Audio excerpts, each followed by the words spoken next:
Astaghfirullah. Bismillahirrahmanirrahim. Assalamualaikum warahmatullahi wabarakatuh.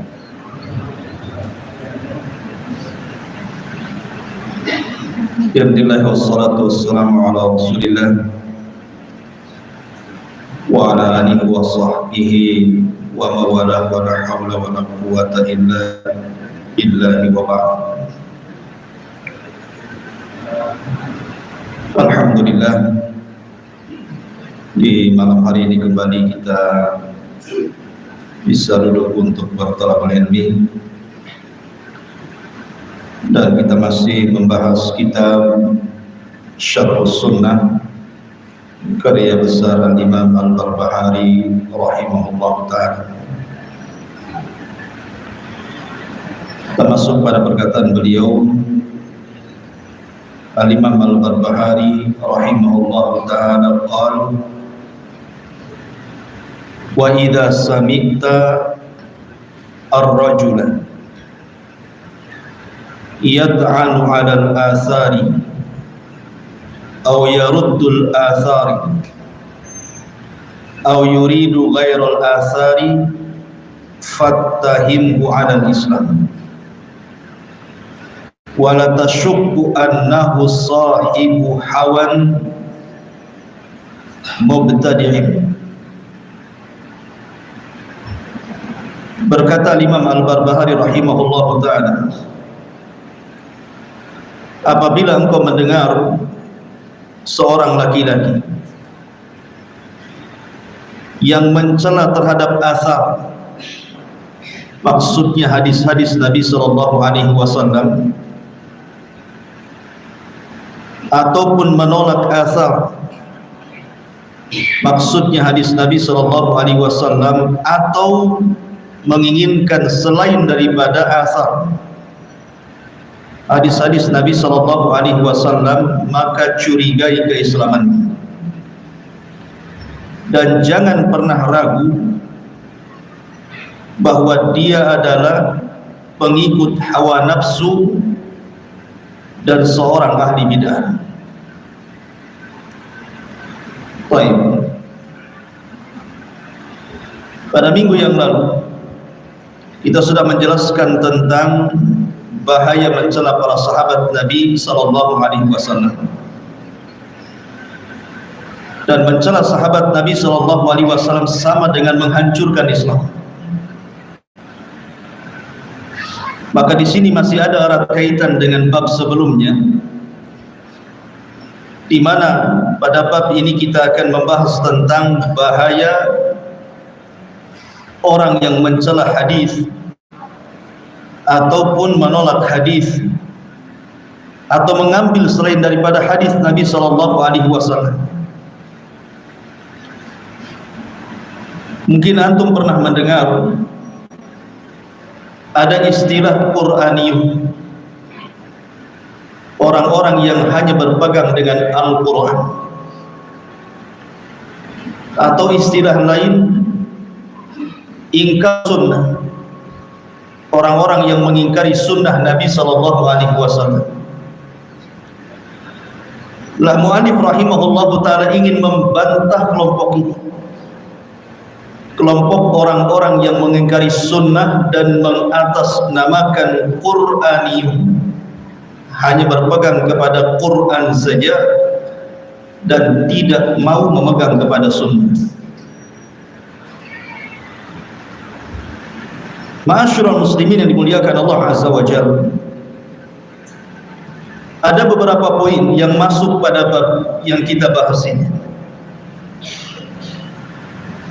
di mana orang-orang yang mencela sunnah itu, pertama, dia mencela tentang kesohihannya. Yang kedua, dia menganggap bahwa sunnah itu menyelisih akal, sehingga ada diistilahkan oleh mereka bahwa akal itu muqaddam ala naqli, harus didahulukan daripada sunnah, seperti Mu'tazilah umpamanya. Atau yang ketiga, seseorang memalsukan hadis Nabi sallallahu alaihi wasallam. Ataupun yang keempat, seseorang menolak hadis yang derajatnya ahad dan hanya menerima hadis-hadis yang derajatnya mutawatir. Atau yang kelima, mereka betul-betul menghilangkan sunnah secara total dan mencukupkan Al-Quran saja. Atau yang keenam, mereka mencela sebagian para sahabat seperti Abu Hurairah radhiyallahu anhu, Aisyah radhiyallahu anha, Jabir, Anas, Abdullah ibn Abbas dan yang lainnya yang banyak meriwayatkan hadis kepada kita, yang berakhir kemudian mencela para perawi setelahnya. Ataupun yang nomor 7, bahwa sunnah itu tidak dijaga seperti Al-Quran, kemudian berdalil dengan ayat inna nahnu nazzalna dzikra wa inna lahu lahafidz, sesungguhnya kami menjaga dzikra Al-Quran, maksudnya mereka, sesungguhnya kami menurunkan Al-Quran kemudian kami yang menjaganya. Mereka menganggap bahwa ayat ini kalimat dzikra hanya terbatas kepada Al-Quran, tidak untuk sunnah. Jadi sunnah tidak terjaga. Ataupun yang nomor 8, mereka membuat keraguan tentang sunnah Nabi SAW ditinjau dari manhaj para ulama hadis ketika mencatat hadis Nabi SAW. Atau mungkin sebagian hadis yang nomor 9, mereka membuat keraguan terhadap maknanya, kemudian menyimpangkan makna dari aslinya. Contohnya umpamanya, walaupun mereka mengambil hadis-hadis mutawatir, apabila berkaitan dengan nama-nama Allah Subhanahu wa ta'ala dan sifat-sifatnya, mereka mentakwilnya. Seperti umpamanya ketika Rasul menjelaskan tentang sifat nuzul, yanzilu rabbuna ila sama'id dunya, Allah turun ke langit dunia pada sepertiga malam akhir, mereka mengatakan yang turun itu rahmat. Ataupun ketika bicara tentang sifat-sifat yang lainnya seperti sifat tangan ataupun wajah dan begitu seterusnya, mereka tidak mau menetapkan apa adanya, mereka berusaha untuk mentakwilnya. Lah semua poin-poin ini masuk pada perkataan mu'alif rahimahullahu ta'ala. Ma'asyiral muslimin yang dimuliakan Allah Subhanahu wa ta'ala. Sekarang ada beberapa poin sebagai bantahan kita kepada mereka. Kenapa kita butuh kepada sunnah?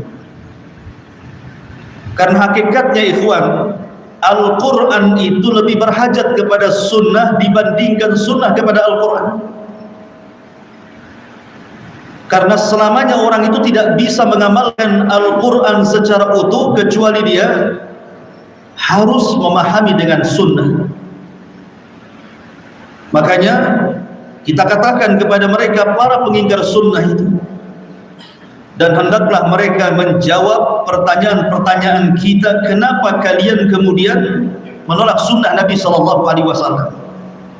Yang pertama, di dalam Al-Quranul Karim Allah Subhanahu wa ta'ala mengatakan, ya ayyuhalladzina amanu istajibu lillahi walir rasul idza da'akum lima yuhyikum. Dalam surah Al-Anfal Allah mengatakan, wahai orang-orang yang beriman, penuhilah seruan Allah dan Rasulnya apabila Allah dan Rasulnya memanggil kalian. Pertanyaannya, bagaimana kemudian di dalam Al-Quran ini ada kalimat istajibu lillahi walir rasul, penuhilah panggilan Allah dan panggilan Rasul. Yang dimaksud panggilan Rasul Tentu yang dimaksud sunnah. Apa maksudnya? Kalau seandainya mencukupkan Al-Quran, tidak perlu kemudian ada kalimat Rasul. Cukuplah istajibu lillahi, titik sampai di sini. Kenapa harus kemudian dicantumkan walir Rasul dan juga panggilan Rasul? Artinya di sana ada Al-Quran dan juga sunnah Nabi SAW. Ini poin pertama. Poin kedua, di dalam Al-Quran Allah Subhanahu wa Ta'ala mengatakan, "Fala wa rabbika la yu'minun hatta yuhaqqimuka fima shajara bainahum thumma la yajidu fi anfusihim harajan mimma qadaita wa yusallimu taslima." Maka sekali-kali demi Rabbmu mereka tidak dianggap beriman sampai mereka menjadikan dirimu hai Muhammad sebagai pemutus atau hakim terhadap perselisihan yang terjadi kepada mereka. Kemudian hendaklah mereka tidak mendapatkan dalam diri-diri mereka harajan, sebuah keberatan dari apa yang kau putuskan, dan mereka harus menerima dengan lapang dada. Perhatikan ayat ini. Allah Subhanahu wa Ta'ala menjadikan ketaatan kepada Nabi sallallahu alaihi wasallam itu termasuk lawazimul iman, keharusan iman. Artinya orang itu tidak dikatakan beriman kecuali dia harus menjadikan Allah dan Rasulnya sebagai pemutus. Kalau seandainya kemudian orang itu mencukupkan Al-Quran tanpa sunnah, tidak perlu kemudian beriman kepada Rasul dan Rasul dijadikan hakim bagi setiap perselisihan manusia, dikatakan la yu'minun, tidak beriman. Maka di sini jauh sekali dari logika kalau seandainya orang-orang itu hanya sekedar memegang Al-Quran dan menghilangkan sunnah. Kemudian yang ketiga, Allah Subhanahu wa Ta'ala berfirman, "Falyahdharil ladzina yukhalifuna an amri an tusibahum fitnah aw yusibahum adzabun alim." Hati-hati orang-orang yang menyelisihi akan perintah Rasul, akan ditimpa kepada mereka fitnah atau ditimpakan kepada mereka adab yang pedih. Lihat di sini, kalau seandainya orang cukup dengan Al-Quran tanpa sunnah, kenapa Allah Subhanahu wa Ta'ala harus memperingatkan kepada orang-orang yang menyelisihi Nabi bahwa akan ditimpa kepada mereka fitnah atau azab yang pedih? Tidak perlu seperti ini kalau hanya mencukupkan Al-Quran saja. Kemudian juga yang keempat, Allah mengatakan, "Waman yuti'ir rasul faqad ata Allah." Barang siapa yang taat kepada Rasul berarti dia taat kepada Allah. Lihat di sini Allah Subhanahu wa Ta'ala menjadikan taat kepada Rasul adalah bagian daripada taat kepada Allah. Bagaimana kalau seandainya kita taat kepada Nabi sallallahu alaihi wasallam kemudian hanya menyandarkan kepada Al-Quran? Bagaimana caranya? Maka kita harus butuh kepada sunnah Nabi sallallahu alaihi wasallam. Kemudian yang kelima, Allah juga mengatakan, "Inna nahnu nazzalna dzikra wa inna lahu lahafizun." Sesungguhnya kami turunkan adz-dzikra dan kami pula yang menjaganya. Di sini Allah Subhanahu wa Ta'ala mengatakan bahwa dia yang menjaga az-zikra, maksudnya Al-Quran.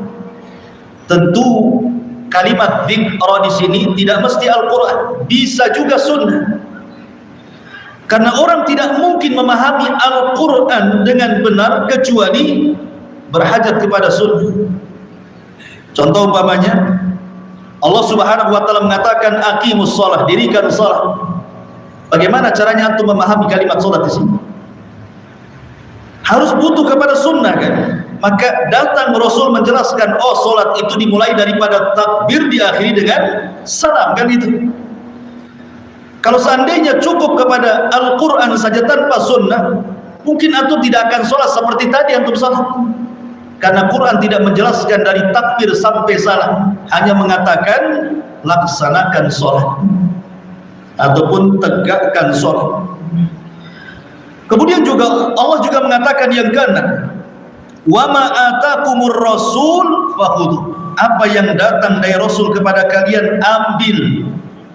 Lihat di sini ada perintah dari Allah, apapun yang datang dari Rasul ambil. Berarti yang datang dari Rasul sunnah-sunnah Nabi SAW. Kemudian juga yang nomor 7, ada sebuah hadis dari Nabi SAW, la yushika birrajuli muttaki'an ala arikatihi yuhaddithu bihadithi fayaqulu bainana wa bainakum kitabullah ma wajadna fihi min halalin istahlalnahu wa ma wajadna fihi min haramin haramnahu ala wa inna ma harrama ar-rasul kama harrama Allah. Kata Nabi SAW, hampir-hampir ada seorang laki-laki yang bersandar di tempat tidurnya. Disampaikan kepadanya sebuah hadis dariku, kata Rasul. Lalu dia berkata, di antara kami dan engkau cukup dengan Al-Quran. Maka Rasul mengatakan, apa yang kita jumpai di dalamnya perkara-perkara halal, maka kita menghalalkannya. Dan apa-apa yang kita jumpai di dalamnya perkara-perkara haram, maka kita haramkan. Ingatlah, sesungguhnya apa yang diharamkan Rasul persis seperti yang diharamkan Allah Subhanahu wa ta'ala. Artinya orang-orang yang mengingkari sunnah itu sudah disabdakan Nabi bahwa akan ada orang-orang yang mengingkari sunnah dan mencukupkan Al-Quran. Lalu bagaimana dengan hadis ini? Mereka harus menjawab. Apa kita katakan hadis ini lemah? Nabi loh yang mengatakan bahwa nanti ada orang-orang yang hanya mencukupkan Al-Quran dan tidak perlu kepada sunnah. Artinya sudah diprediksi oleh Rasul bahwa akan ada para pengingkar sunnah di akhir zaman, itu maksudnya. Kemudian yang nomor 8, bagaimana dengan hadis Nabi SAW, alaikum bisunnati wa sunnatil khulafair rasyidin. Wahai para Qur'aniyun, orang-orang yang hanya memegang Al-Quran, kita katakan bagaimana dengan hadis ini?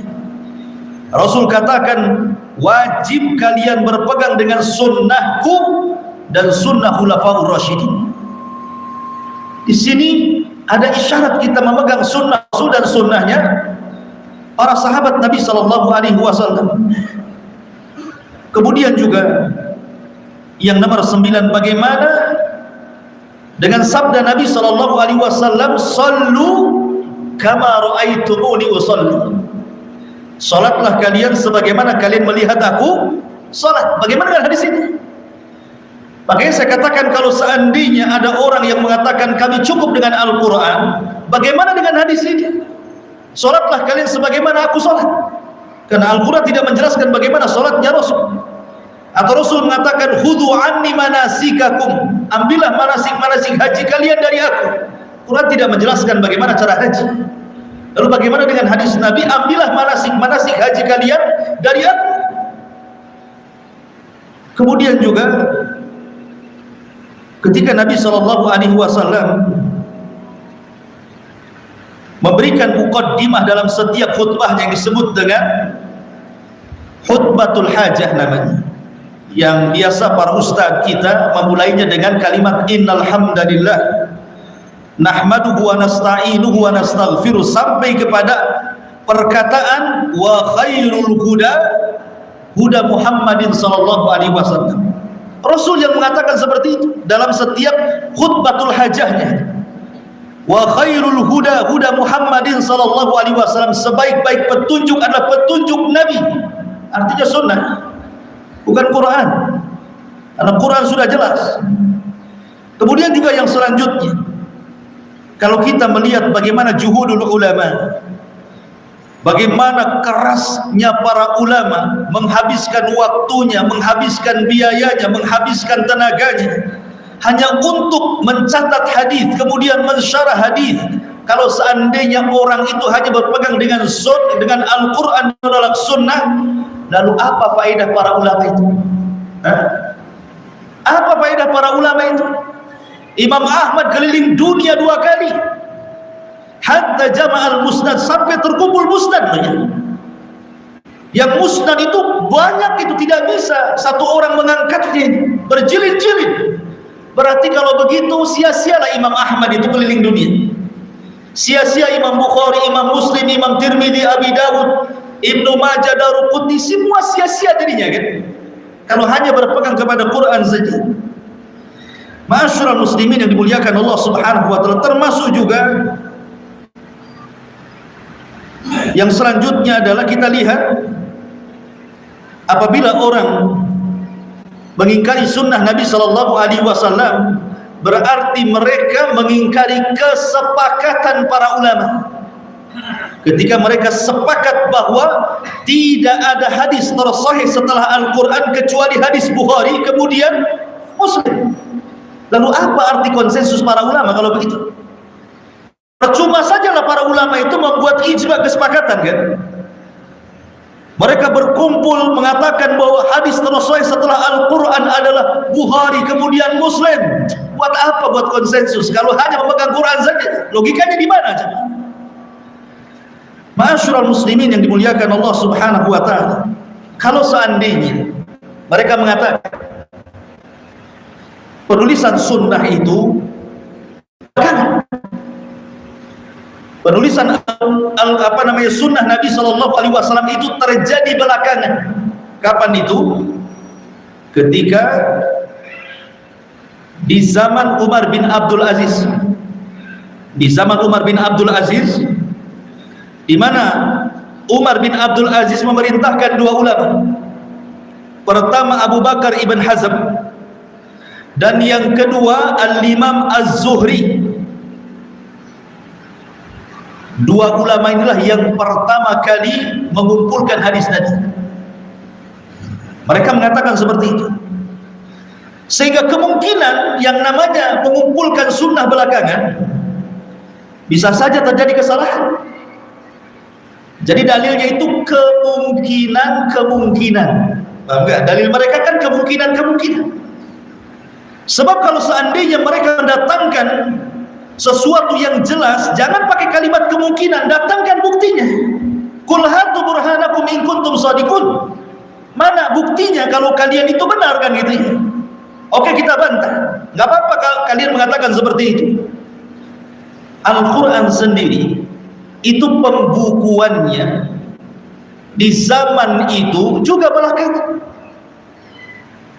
Saya sebutkan sedikit ya gambarannya. Ketika terjadi di zaman Nabi sallallahu, ketika di zaman Abu Bakar setelah wafatnya Rasul, di zaman Rasul tidak ada yang membukukan Al-Quran, mencatatnya, yang disebut dengan kutabul wahyi namanya. Para pencatat wahyu, dan itu jumlahnya 40 lebih.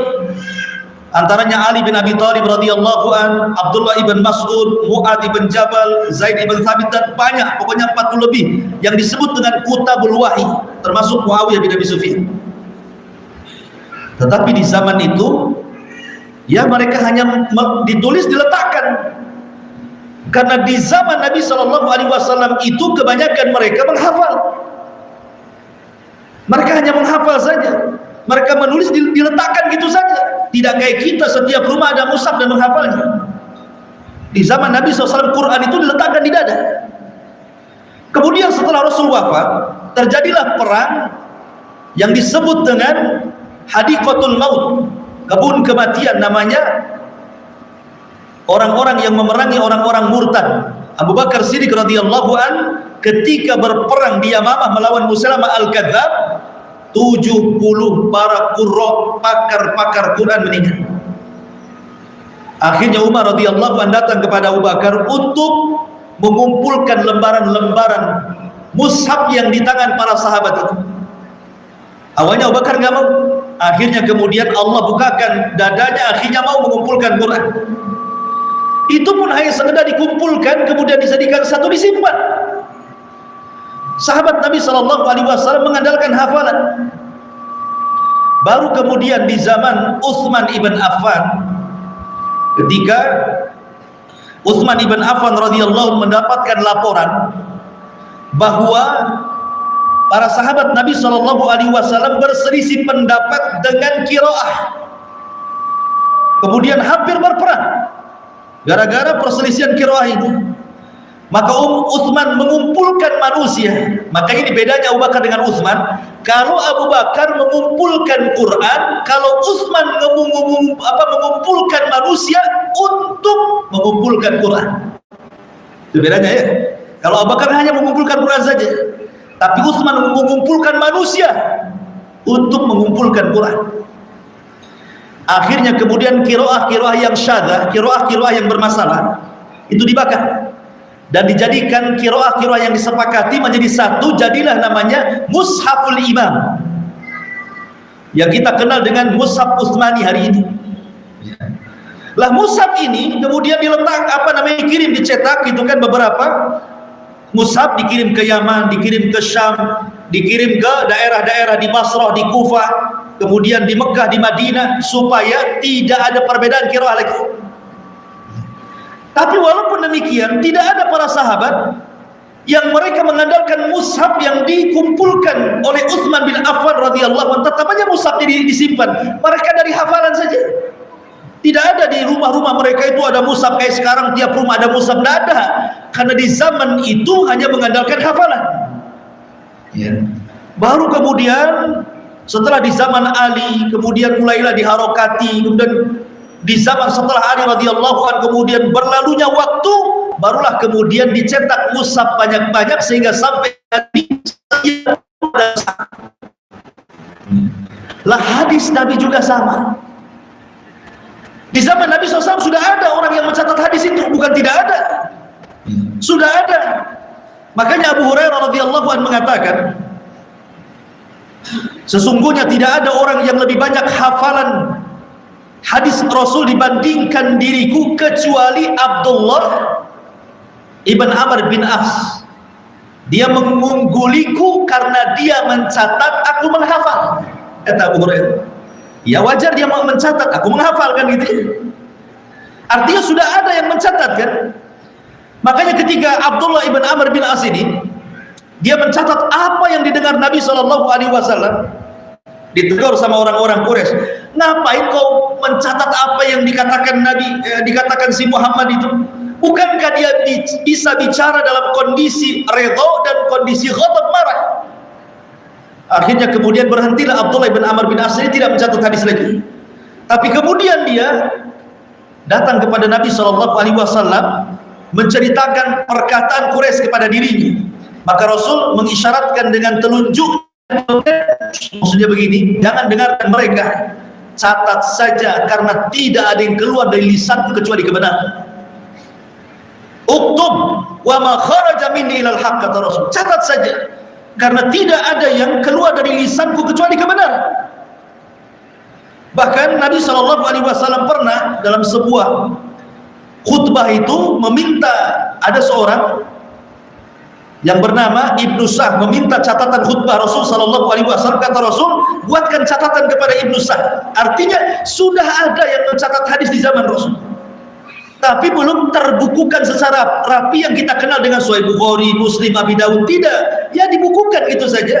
Dan kemudian yang pertama mengumpulkannya siapa? Saya ulangi, Umar bin Abdul Aziz. Dialah yang pertama mengumpulkan catatan hadis itu. Yang merintahkan Abu Bakar ibn Hazm untuk bertanya kepada para ulama-ulama di zamannya untuk mencatat setiap yang mereka dengar dari sahabat Rasul, dari Nabi SAW, kumpulkan, catat. Kemudian diperbaharui lagi oleh Imam Zuhri rahimahullahu ta'ala. Dialah yang pertama kali mencatat hadis, tetapi belum terurut seperti sekarang kan. Ada, kalau antum baca Sahih Bukhari kan ada babnya, bab ini, bab itu. Enggak, mereka hanya dikumpulkan saja jadi satu buku. Baru ulama setelahnya mulai mentartib, sehingga mulailah kemudian tartib, ada babnya gitu ya, kemudian ada syarahnya, terus akhirnya sampai hari ini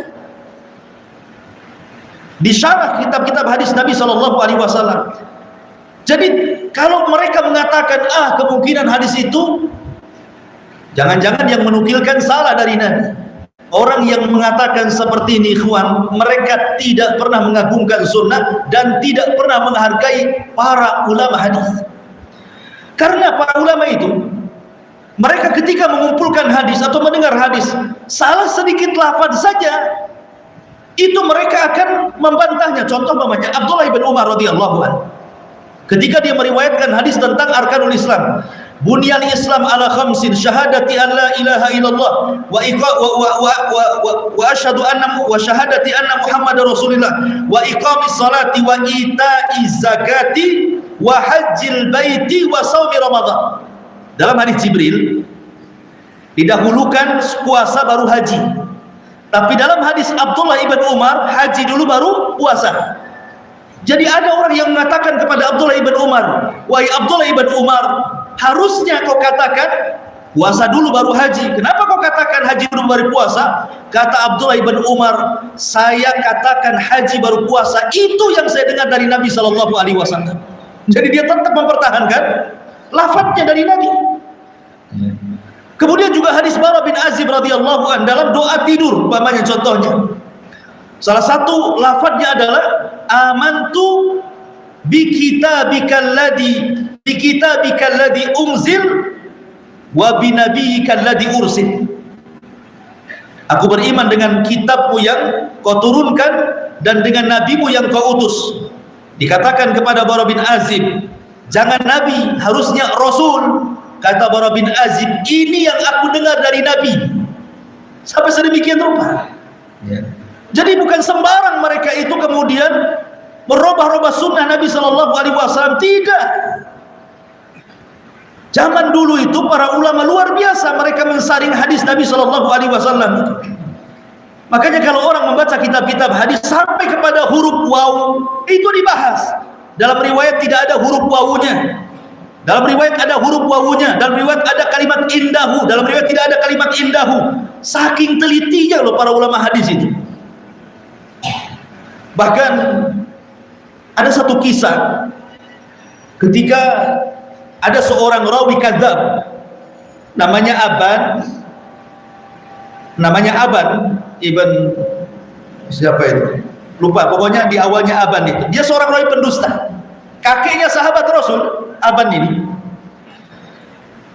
Ketika itu dikatakan kepada Aban oleh seorang alim ulama hadis di zamannya itu, Al-Imam Abu Bustam rahimahullahu taala, atau dikenal dengan Al-Imam Zuhri rahimahullahu taala.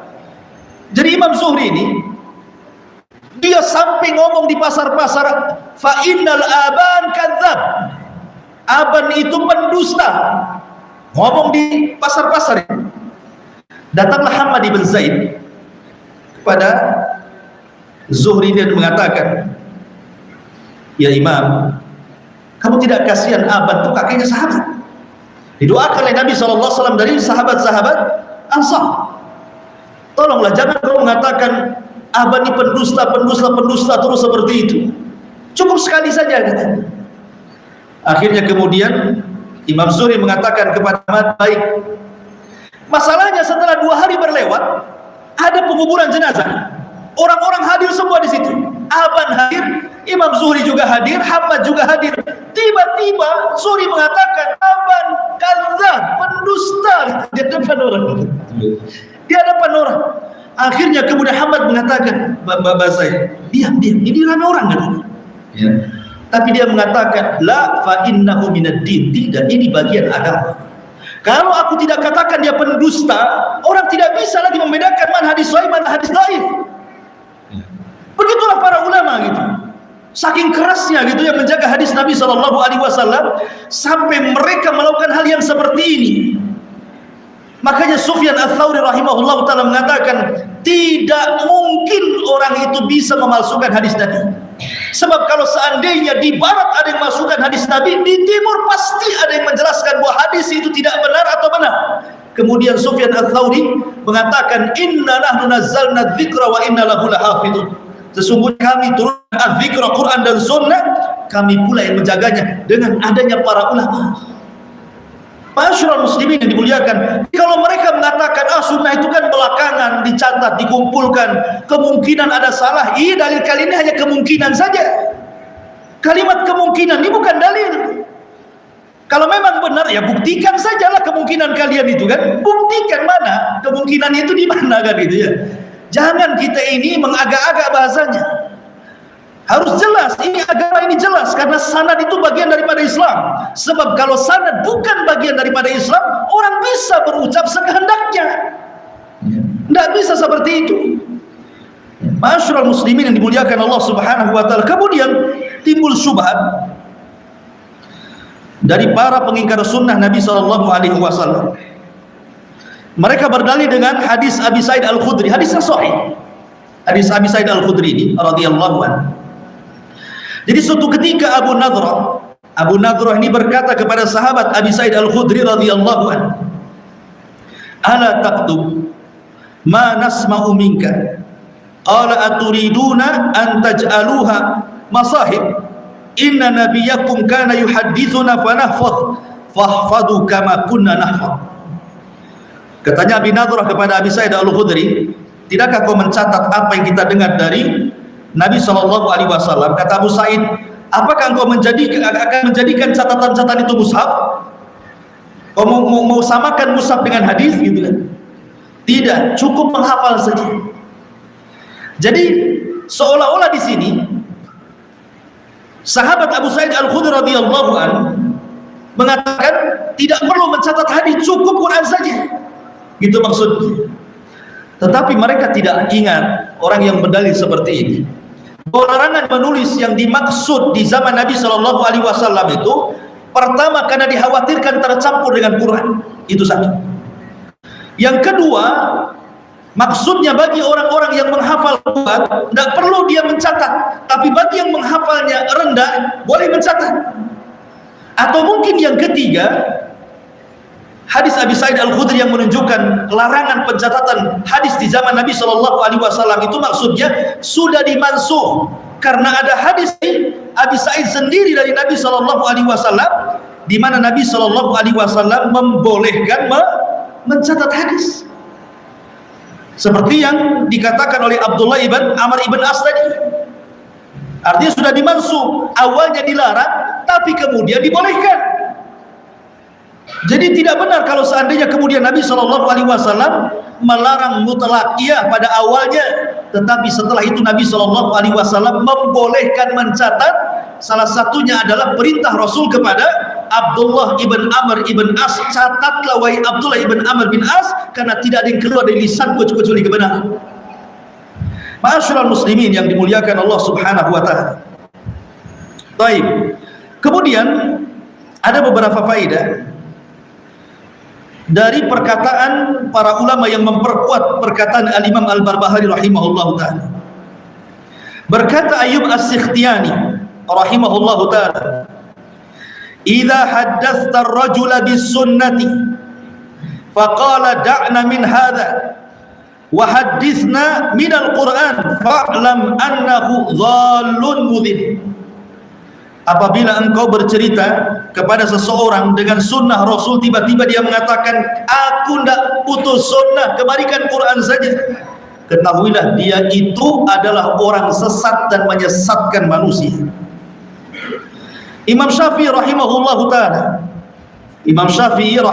ta'ala mengatakan, lam asma ahadan nasabahun nas au nasaba nafsuhu ila ilmin yukhalifu fi anna fardallahi azza wa jal ittiba' amri Rasulillah sallallahu alaihi wasallam wa taslim li hikmat wa taslimi li hukmihi. Dalam kitab Al-Um jilid yang nomor 5 halaman ke-9, Imam Syafi'i mengatakan, aku tidak pernah mendengar siapapun yang menasabkan kepada manusia atau dirinya kepada ilmu, dia menganggap dirinya ulama gitu maksudnya, kemudian dia menyisihi terhadap kewajiban Allah yang memerintahkan untuk mengikuti amri Rasulillah, artinya perintah-perintah Rasul sallallahu alaihi wasallam, wa taslimi li hukmihi, dan berusaha untuk pasrah dengan hukum-hukum yang jelaskan Nabi sallallahu alaihi wasallam. Kemudian juga Al-Alama Ibnu Al-Wazir rahimahullah ta'ala mengatakan at-takdzibu li hadithi Rasulillah sallallahu alaihi wasallam ma'al ilmi annahu hadithuhu kufrun sarihun. Mendustakan hadis Rasul padahal dia tahu dia hadis, maka dianggap dia telah kufur dengan sejelas-jelasnya kekufuran. Bahkan Imam Ahmad mengatakan man radda hadits Rasulillah sallallahu alaihi wasallam fa huwa ala syafa halakatin. Barang siapa yang menolak hadis Rasul SAW, maka dia di tepi kehancuran. Dan banyak lagi ucapan-ucapan para ulama sunnah Nabi SAW yang mencela para pengingkar sunnah Nabi SAW. Kesimpulannya bahwa tidak syak, tidak diragukan lagi bahwa mencela sunnah Nabi SAW hakikatnya dia satu mencela agama, yang kedua dia mencela amanah Rasul. Rasul itu amanah, sudah menyampaikan sabda-sabdanya kepada orang-orang setelahnya, dan apabila dia mencela Rasul kemudian dia akan berakhir kepada mencela para sahabat, kemudian orang yang di bawah sahabat tabi'in, kemudian tabi'in. Intinya agama akhirnya hilang semuanya. Dan tidak mungkin orang memahami Al-Quran tanpa sunnah. Dulu waktu saya masih muda, sekarang masih muda juga, masih ganteng, sekarang masih ganteng juga. Dulu masih keluar dari pesantren, saya pernah berjumpa dengan orang-orang ingkar sunnah di Gresik itu. Jadi ketika itu memang mereka tidak sholat seperti kita. Mereka tidak sholat seperti kita. Kalau kita kan sholat dari takbir sampai salam gitu. Mereka tidak, sholatnya itu berdasarkan nas Al-Quran, fa inna sholata li dzikri. Sesungguhnya sholat itu untuk mengingat Allah. Jadi orang kalau sudah ingat sudah dianggap sholat. Umpamanya duhur nih, ingat Allah enggak? Ingat, itu sudah sholat. Itu ingkar sunnah. Gimana gitu? Kalau seandainya mereka sholatnya kayak kita, berarti kamu mengikuti sunnah. Seandainya dia sholatnya kayak kita, umpamanya kan, mulai dari takbiratul ihram sampai salam, berarti bukan pengingkar sunnah, gitu ya. Berarti ikut kita, sepakat kita kan begitu. Masyaallah muslimin yang dimuliakan Allah Subhanahu wa taala. Dan juga faedah bahwa kenapa kita harus mengikuti sunnah dan tidak mencukupkan Al-Quran, ada dua poin. Yang pertama, karena ada di Quran itu perkara-perkara mujmal dan harus dijelaskan secara rinci oleh sunnah. Kemudian juga yang kedua, ada beberapa hukum yang tidak dijelaskan Al-Quran, dijelaskan dalam sunnah. Jadi sunnah itu terkadang mendatangkan hukum yang tidak ada dalam Quran. Saya contohkan, umpamanya Nabi SAW ditanya tentang air lautan. Apa kata Rasul? Kata Nabi SAW, airnya suci, bangkainya suci. Di Quran tidak ada kalimat bangkai suci. Sunnah yang mengatakan bangkai ikan lautan itu suci, tapi jangan yang pindah ke daratan. Umpamanya ada buaya di lautan, dia tidak pernah keluar. Halal nggak buaya? Halal, kecuali kalau ke daratan. Jadi buaya darat, hati-hati itu. Baik. Kita masuk pertanyaan sedikit. Ustadz, puasa Arafah apakah berdasarkan hari Arafah atau tanggal 9 Dzulhijjah? Kemudian bagaimana sikap kita ketika ada orang yang menghina Rasul dan ajarannya yang sesuai dengan ini?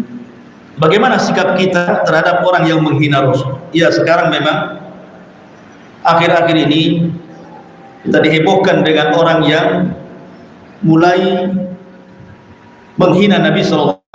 Sebelumnya jauh-jauh hari sudah ada orang yang menghina dengan membuat karikatur. Sekarang pula ada yang menyandingkan nama Muhammad dengan khamar, minuman keras. Kemudian muncul orang-orang, para pengeles. Oh, itu kreativitasnya para manajemen, kreativitas kebablasan. Ya dimaafkan saja. Oh, itu tidak kesengajaan. Oh enggak, dia meletakkan nama Muhammad itu bukan nama Muhammad Nabi, tapi orang namanya Muhammad. Gitu ya. Kan ngeleskan macam-macam orang ngeles itu kan. Kita katakan ya, yang namanya Muhammad itu, ya nama Nabi kita, nama siapa lagi? Ketika saya punya anak laki-laki, bisa saja saya kasih nama siapa mamanya, Abu Humairah, ya kan? Tiba-tiba saya nggak mau, saya ingin kasih nama anak saya Muhammad. Tentu ada tujuannya. Maksudnya apa? Maksudnya mengambil nama Rasul dikasih nama anak kita kan? Intinya itu nama Nabi yang dipindahkan ke nama anak kita. Karena dengan sebuah misi bahwa mudah-mudahan kalau seandainya nama anak saya dikasih nama Muhammad, arti Muhammad itu kathratul hamdi, banyak dipuji, nanti anak saya banyak dipuji kan begitu. Jadi kalau mereka kemudian berusaha untuk mengeles, sebenarnya hal ini sudah terjadi di zaman. Jadi ngeles-ngeles itu sudah ada di zaman Nabi. Ketika orang-orang munafik datang kemudian kepada Rasul sallallahu alaihi wasallam, ketika mereka sudah mengatakan ma ra'ayna mithla qurra'ina, kata arghabu butunan wala akdhabu alsunan wala ajbalu inda liqamin haula. Kata orang munafik, kami tidak pernah melihat orang yang paling rakus dunia, orang yang paling dusta ucapannya, orang yang paling pengecut ketika berjumpa dengan lawan kecuali mereka. Ini telunjuk disyaratkan kepada Rasul dan sahabat-sahabat pakar Quran. Datang wahyu kemudian memberitahu Rasul bahwa ucapan ini terlontar dari orang-orang munafik. Sampai di telinga Rasul, orang munafik mulai ngeles. Ya. Ketika Nabi SAW mengatakan, betul kalian mengucapkan seperti itu, mereka mengatakan, innama kunna nakhudhu wa nal'ab. Enggak Rasul, kami main-main saja. Ngeles kan? Kami ini ya perjalanan Tabuk ke Madinah jauh Rasul, ya kami bercanda lah, biar kalau bercanda kan penatnya hilang, lupa capeknya, cepat sampai, itu bahasanya kan gitu ya. Innama kunna nakhudhu wa nal'ab. Tetapi Allah Subhanahu wa taala tidak menerima candaan, ngelesan, tidak, langsung kun, katakan ya Muhammad kepada mereka, abillahi wa ayatihi wa rasulihi kuntum tastahzi'un la ta'tadiru qad kafartum ba'da imanikum. Katakan ya Muhammad kepada mereka, apakah dengan Allah, dengan ayat-ayatnya, dengan Rasulnya kalian menghina? Jangan cari-cari alasan. Bahasa kita, jangan ngeles. Allah yang mengatakan seperti itu. Karena engkau sudah kufur setelah keimanan kalian. Lalu bagaimana sikap kita? Sikap kita mengutuk. Karena Allah mengatakan, innal ladzina yu'dzunallaha wa rasulahu la'anahumullahu fid dunya wal akhirah. Orang-orang yang menyakiti Allah dan Rasulnya, mereka dilaknat di dunia dan akhirat. Allah melaknat mereka, kita kutuk mereka. Kita kutuk. Kita wajib marah karena Allah Subhanahu wa taala marah itu tercela, tetapi ketika marahnya ada orang-orang yang berusaha untuk menghina Allah dan Rasulnya, disinilah saat kita marah. Tetapi sekali lagi, jangan mengingkari sebuah kemungkaran besar nih, tetapi mendatangkan kemungkaran yang sama atau kemungkaran yang lebih besar. Jangan gara-gara tersulut emosi kemudian digeruduk, kemudian dipecahkan, kemudian habis orangnya gitu ya. Itu bukan ajaran Islam. Ingat, walaupun syariat ini negara Islam dan berhukum kepada hukum Islam, tetap semua tugas pemerintah. Yang menegakkan hukum itu pemerintah. Maka kita mendorong pemerintah supaya diproses. Padahal kalau kita melihat hukum Islam itu, orang yang menghina Rasul itu yuktal, dibunuh. Itu ijma loh ya. Tidak ada khilaf di antara ulama. Mau Syafi'i, Maliki, Hambali, Hanafi, ijma orang yang menghina Rasul dibunuh. Tapi di negeri kita kan ya mungkin juga hukumnya berbeda, tapi minimalnya ada efek jera lah kan. Kita minta pemerintah ya harus diproses. Ustadz sudah minta maaf, mau minta maaf sama siapa? Orang yang sudah meninggal, Nabi sudah meninggal, mau minta maaf sama siapa? Kan gitu. Kalau dia menghina saya, Ustadz saya minta maaf, maafkan, selesai. Dia bukan menghina kepada satu orang, dia menghina kepada seluruh umat Islam dari ujung utara ke selatan, ujung timur ke barat. Kenapa? Karena Rasul kita adalah, difirmankan Allah, maka Muhammadun aba ahadim mir rijalikum walakin Rasulullah wa khatamun nabiyyin. Rasul itu bukan bapak bagi anak-anaknya, tapi dia bapak bagi semua manusia. Makanya istri-istri Rasul disebut ummul mukminin, ibunya orang-orang yang beriman. Artinya Rasul itu bapaknya bapaknya orang yang beriman. Kalau bapak antum saja dihinakan, antum bisa marah. Rasul itu lebih kita cinta dibandingkan bapak kita. Wajar kalau sudah marah. Ya. Jadi kita kutuk, kita minta ini diproses oleh pemerintah. Sebab kalau seandainya tidak ada efek jerak, nanti ada lagi. Ya. Jangan-jangan dari Muhammad Allah pula diletakkan di situ. Lebih parah lagi nanti. Ya. Maka kita kutuk dengan keras. Dan semoga Allah berikan hidayah. Karena pelakunya sebagiannya Muslim. Yang anehnya Muslim pula di situ. Katanya kebanyakan karyawannya mayoritas Muslim. Lebih celaka lagi. Gitu ya. Berarti mereka tidak paham bagaimana jerih payah Rasul. Nabi loh ketika berdakwah itu, dia meluangkan waktu, menghabiskan biaya, darahnya coba. Tiba-tiba setelah 14 abad yang silam kita melupakan jerih payah Islam datang kepada kita dan menghina Nabi. Di mana akalnya? Ya. Kita tidak seperti Nabi. Nabi dicaci maki sampai mau dibunuh. Untuk siapa? Untuk kita semuanya. Kok tiba-tiba dilupakan perjuangan Rasul dan dihina? Masyarul muslimin yang dimuliakan Allah Azza wa Jalla, maka ini sangat memilukan sehingga kita kutuk. Wallahu a'lam. Adapun pertanyaan berikutnya nanti saja. Subhanallah bihamdika asyhadu an la ilaha illa anta astaghfiruka wa atubu ilaik. Allah taala. Assalamualaikum warahmatullahi wabarakatuh.